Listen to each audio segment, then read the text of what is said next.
The folks who study wildfires say that we are set to have more of them, more destructive, more expensive fires in Colorado. This comes from the select group of meteorologists on the front lines alongside firefighters. They shared their predictions for the future with our Anusha Roy. 10 short years ago. I was hardly ever on a fire in Colorado. 10 years later, Jeff Colton, an incident meteorologist with the National Weather Service, says wildfires went from smaller and shorter. Usually out there sleeping, in my tent for 2 weeks.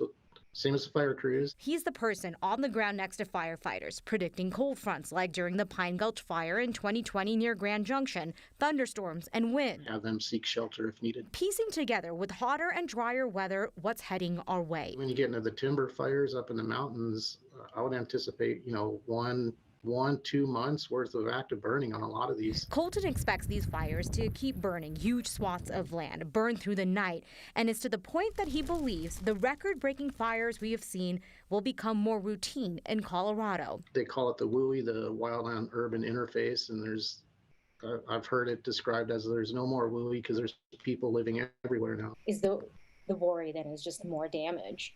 More homes destroyed. Yeah. I started bringing up the conversation with my HOA in that we have all this open space. How is that open space managed? Assistant state climatologist Becky Bollinger says with urban and wildland areas colliding, there are gaps in knowledge. We have a better understanding of wildfires in forested areas and how climate change could impact those. And I don't know if we have that same level of understanding in open grassland areas and what that can mean. And despite the intensifying conditions, we work 16-hour days minimum. Folks like Brandon Wills are finishing their training to join the select few who are incident meteorologists. Huge sense of responsibility. So there are more experts witnessing the changes firsthand. We've had a death on one of my incidents. We've had aircraft crash, and luckily they survived. But it's just think twice about why am I doing this? But at the same time, I'm looking at how many successes we have.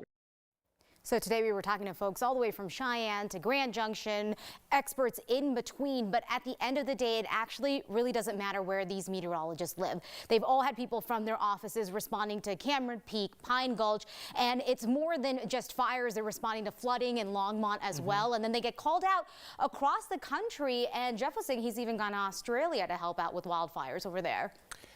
It's really interesting work. I mean, I'm not what you would call a smart man, but until your story, I didn't know that an incident meteorologist was a thing. I just figured that there were like meteorologists sitting in that one room in Boulder watching what was going on and making their predictions there. Yeah. Yeah, no, I started asking fire departments, who's helping you, and they're the ones that told me about this. But at the end of the day, incident meteorologists are really rare. I mean, even after this latest batch is trained, there's only going to be just over 100 for the entire country. Interesting. Some of them getting called internationally as well. Yeah. All right. That's really fascinating. Thank you, Nusha.